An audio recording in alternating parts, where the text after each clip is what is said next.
The night the storm came, it came angry. Rain hammered down like 1,000 fists pounding on the world. Thunder cracked the sky open. Lightning turned everything white for one scary second, then black again.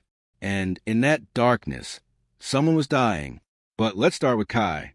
Kai was 4 years old, and he lived alone. Well, not completely alone. He had memories. Memories of his mama's voice, singing him to sleep. Memories of her warm hands. Memories of the day she stopped breathing. 3 weeks ago, right there in a tiny shack made of old wood and rusty metal sheets. Nobody came to help that day. Nobody even knew they were there. Now Kai lived in that shack by himself, hidden deep in the trees near the big lake. His clothes were too small and covered in mud. His feet were bare and tough like leather. His belly hurt all the time from being empty. But Kai had learned something important. If you stay very, very quiet, the world forgets about you. And sometimes that keeps you safe. Tonight, though, staying quiet wasn't enough. The storm was so loud. Water poured through the holes in the roof. Kai sat in the corner on his mama's old blanket, the only soft thing left in the world, and hugged his knees. He was shaking, but not from the cold. He was scared. Scared of the thunder. Scared of being alone. Scared that he might disappear and nobody would ever know he existed. Then he heard it. A sound that wasn't thunder. A sound that wasn't rain. It was a crash. Then a thump. Then nothing. Kai's heart started beating so fast it hurt. He pressed himself tighter into the corner. Maybe it's a monster, he thought. Maybe it's a bad person. Maybe. But then he heard something else. Something that made his whole body freeze. A moan. Soft and painful. Human. Someone was out there. Someone was hurt. Kai knew he should stay hidden. Mama always told him, "Baby, if you hear something scary, you stay put. You stay small. You stay safe." But Mama wasn't here anymore to tell him what to do. And that sound was the same sound Mama made before she stopped breathing. Kai stood up on shaky legs. He picked up the rusty flashlight that barely worked anymore. His hand was trembling so much the light danced crazy patterns on the walls. "Don't go out there," his brain whispered. "It's not safe." But his feet moved anyway. He pushed open the broken door. The rain attacked him immediately, soaking through his thin shirt in seconds. The wind tried to push him back inside. But Kai stepped into the storm. "Ashilo." His voice was so small the storm ate it up. He took another step. Then another. The mud sucked at his feet, trying to pull him down. The flashlight beam was weak, dancing across puddles and trees, and there, Kai's breath caught in his throat. A person, lying face down in the mud, not moving. For a long moment, Kai just stood there, rain pouring down his face, mixing with tears he didn't know were falling. The person wore fancy clothes, the kind Kai had only seen on people in the town far away. People who looked right through him like he was invisible. The person's silver hair was plastered to their head. One hand was stretched out toward nothing, fingers still, like they'd been reaching for help that never came. They're dead, Kai thought. Just like Mama, he should go back inside. He should hide. This wasn't his problem. He was just a little boy, and little boys couldn't fix death. But then, the hand moved, just a tiny bit, just a finger twitching. "You're alive," Kai whispered, and suddenly, he wasn't thinking anymore. He was running. His bare feet splashed through puddles. He dropped to his knees beside the person, his hands shaking, his whole body shaking. "Wake up," he said, his voice high and desperate. "Please wake up." The person didn't move. Kai grabbed their shoulder and tried to turn them over. They were so heavy, so much heavier than Kai. But he pulled and pulled, his little arms burning, until finally, the person rolled onto their back. It was an old woman. Her face was covered in mud, her eyes closed, her mouth slightly open. She looked like a grandmother, the kind Kai used to imagine having, the kind who would bake cookies and read stories and make everything okay. But this grandmother was dying. "No," Kai said, and his voice cracked. No, you can't die. Not you too." He put his hand on her chest, the way he'd seen on a TV through a store window once. He could feel something, a heartbeat, but slow, so slow, like a clock running out of time. The woman's lips moved, just barely. A whisper Kai could hardly hear over the storm. Help. That one word changed everything. Kai looked at the woman, then at his shack, then back at the woman. I'm too small, he thought. I can't save her. I'm just Kai. I am no Obedi. But then he remembered Mama's last words, the one she said while she was dying. Baby, you got a big heart, biggest I ever seen. Don't let this world make it small. Kai wiped the rain from his eyes. He looked at the dying woman one more time, and then he made a decision that would change 2 lives forever. I'm going to save you, he whispered. I don't know how, but I'm going to try. He grabbed her arms and started to pull. Kai pulled with everything he had. The woman wouldn't move. Her body was stuck in the mud like the earth wanted to swallow her whole. Kai's hand slipped on her wet sleeves. He fell backward, landing hard on his bottom, muddy water splashing everywhere. No, he shouted at the mud. You can't have her. He scrambled back up and tried again. This time he grabbed her under her arms, the way Mama used to pick him up when he was even smaller. He planted his feet as deep as he could and pulled. His arms felt like they were on fire. His back screamed at him to stop. But something inside Kai, something bigger than his fear, bigger than his pain, wouldn't let him quit. The mud made a horrible sucking sound. And then she moved, just an inch. But she moved. Yes. Que gasped. Come on, come on. He pulled again, and again. Each time, the woman's body slid a little more out of the mud. Kai's whole world became just this. Pull, breathe, pull, breathe, pull, breathe. Rain poured into his eyes. Thunder boomed so loud it shook his chest. But he didn't stop. Finally, he dragged her onto flatter ground, away from the worst of the mud. Kai collapsed beside her, his chest heaving, his arms shaking so bad he couldn't make them stop. For a moment, he just lay there in the rain, too tired to move, too tired to think. But then he remembered she was still dying. He sat up fast, ignoring how dizzy it made him. The woman's eyes were still closed. Her breathing was so quiet Kai had to put his ear right up to her mouth to hear it. Each breath came slow, with long, scary pauses in between. Wake up, Kai begged, patting her cheek gently like he'd seen people do in the town. Please, lady, wake up. Nothing. Panic grabbed Kai by the throat. What do I do? What do I do? And then he remembered Mama. He remembered the last night, how cold Mama got, how he tried to warm her up with a blanket, with his own body heat, with everything he had. It wasn't enough that night. Mama got colder and colder until she wasn't Mama anymore. Tears mixed with rain on Kai's face. I couldn't save Mama, he whispered to the storm. But maybe I can save you. He looked at the woman. She was shivering now, her whole body trembling. That was good, Kai thought. Shivering meant alive. Mama stopped shivering before she stopped breathing. Keep her warm. Don't let her get too cold. Kai ran back to his shack as fast as his tired legs could carry him. He grabbed Mama's blanket, his most precious thing in the whole world, and ran back outside. He spread the blanket over the woman as best he could, tucking it around her shoulders. The rain was already soaking through it, but it was something. It had to help. Don't die, Kai said, his voice fierce and desperate. You hear me? Don't die. He lay down next to her, pressing his small body against hers, trying to share his warmth. He was so cold himself he could barely feel his fingers, but he didn't care. Mama always said his hugs were the warmest thing in the world. Maybe that was enough. Maybe his warmth could save a life. My mama died, Kai whispered to the woman, even though she couldn't hear him. 3 weeks ago. I tried to save her, but I was too little. I'm still little now, but I'm going to try harder this time. I'm going to try so hard.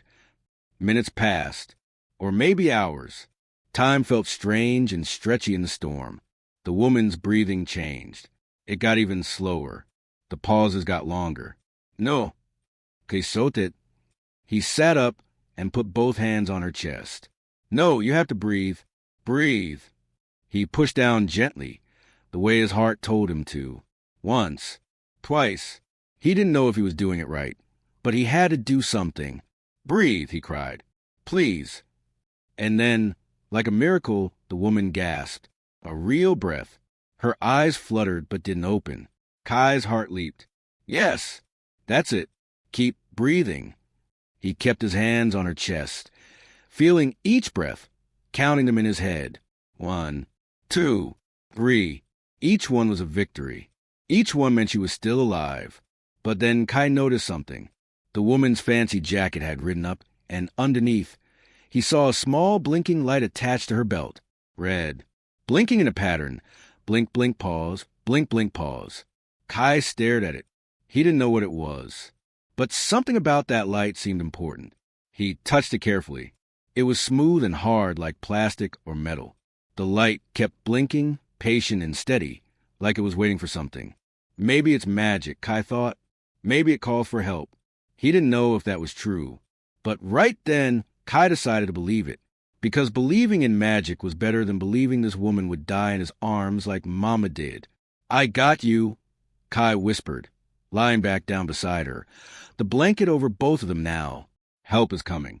I don't know how I know, but I know. That little light is going to bring people. Good people. People who can really save you. The woman's hand twitched. Her fingers moved just slightly until they touched Kai's hand. Kai grabbed onto her hand and held it tight. I'm right here, he said. You're not alone. I'm not going to leave you. I promise. Above them, the storm began to change. The rain got a little lighter. The thunder moved farther away. And through the clouds, somewhere far off, Kai heard a new sound. Whoop, whoop, whoop, whoop. At first, he thought it was his imagination, but the sound got louder, closer. A helicopter. Kai sat up, his heart pounding. They're coming, he shouted to the woman. You hear that?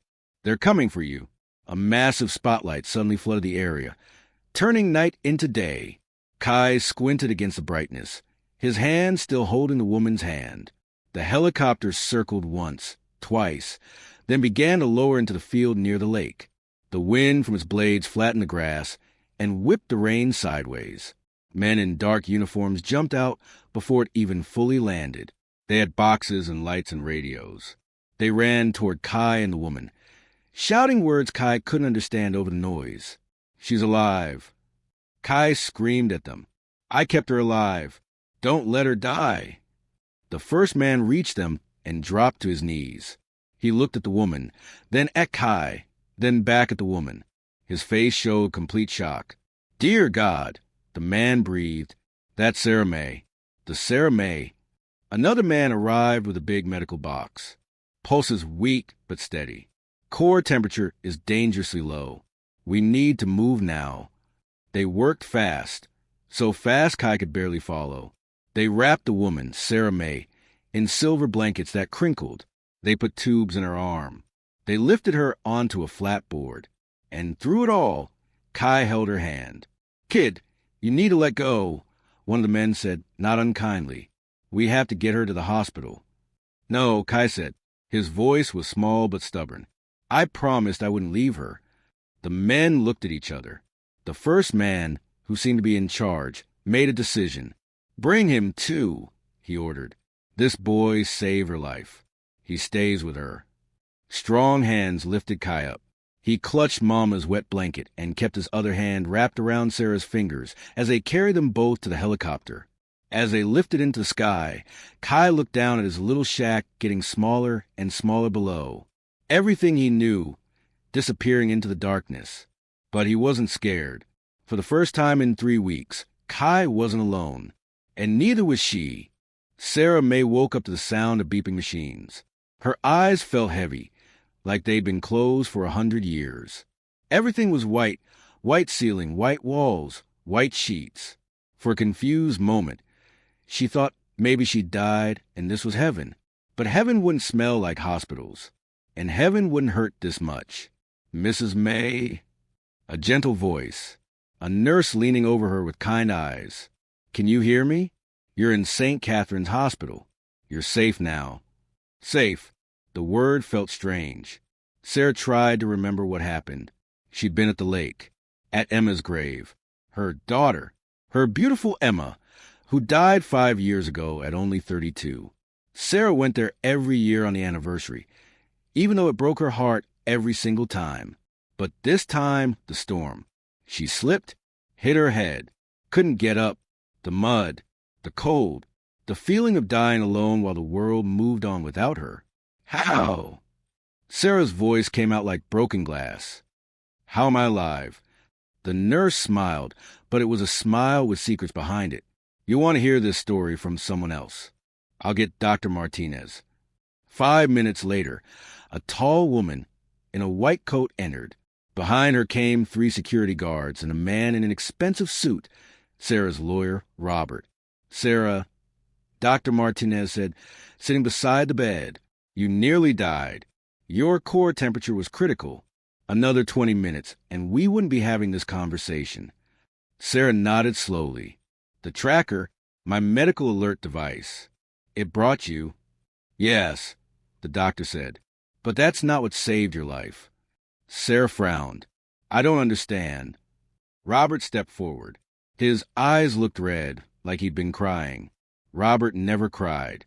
Sarah, when our team arrived, they found you in the middle of nowhere, and you weren't alone. What do you mean? There was a boy, Robert said quietly. A little boy, maybe 4 years old, covered in mud, barefoot, wearing clothes that barely fit. He was lying next to you, holding your hand. He'd wrapped you in an old blanket. When our team checked your vitals, they said someone had been doing chest compressions. Someone had been keeping you warm. Someone had dragged you out of the mud.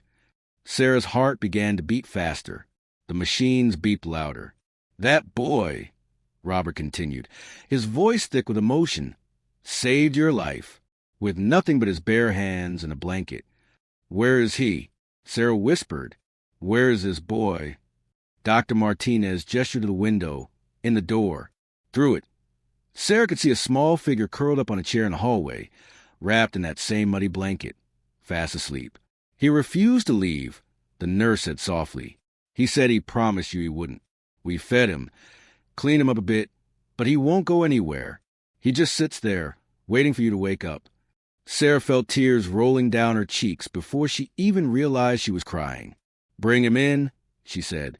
Please, bring him to me. The nurse went to the hallway and gently touched the boy's shoulder. He woke up instantly, his eyes wide and frightened. But when he saw Sarah sitting up in the bed, his whole face lit up like the sun breaking through clouds. You're awake. Quixote. He jumped off the chair and ran into the room, stopping just short of the bed, suddenly shy. You didn't die. No, sweetheart, Sarah said, her voice breaking. I didn't die because of you. I told you I'd save you, Kai said proudly. Then his face got serious. Are you going to be okay now? I am, Sarah said. Thanks to you. What's your name, brave one? Kai, Sarah repeated like she was tasting the name. That's a beautiful name. Kai, where are your parents? The light went out of Kai's eyes. My mama died 3 weeks ago. I don't got a daddy.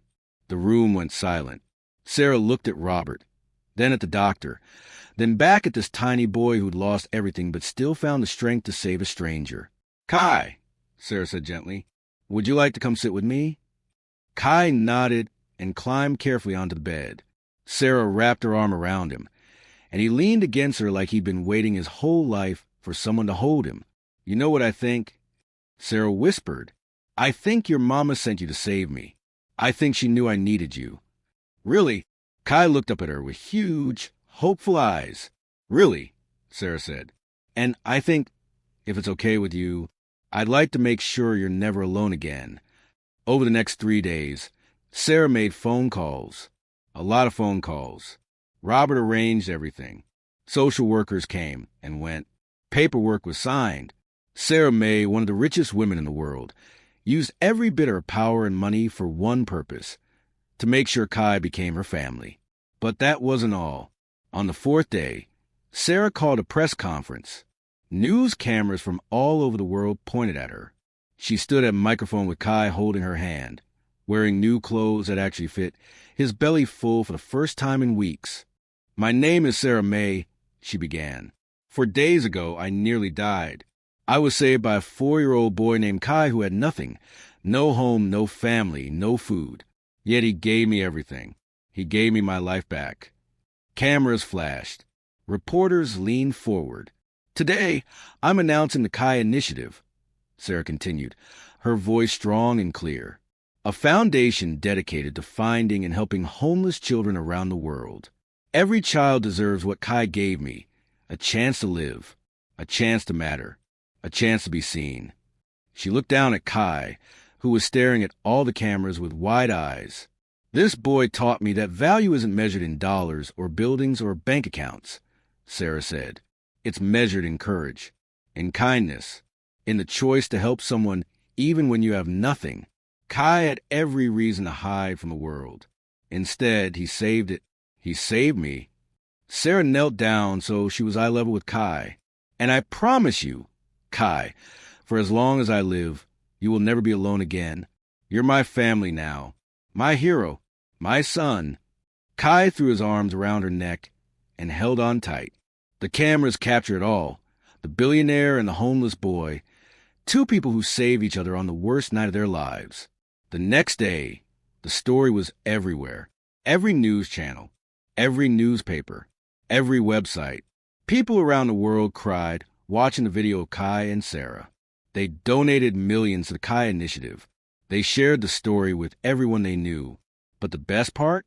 6 months later, Sarah and Kai sat together in their new home, a real home, with a backyard and a dog, and a room just for Kai with more toys than he could count. They were reading a bedtime story, something they did every single night. "Sarah," Kai said as she closed the book, "yes, sweetheart. Do you think my mama knows that I'm okay now?" Sarah pulled him close and kissed the top of his head. "I know she does. And I think she's so proud of you, just like I am." "I love you," Kai whispered.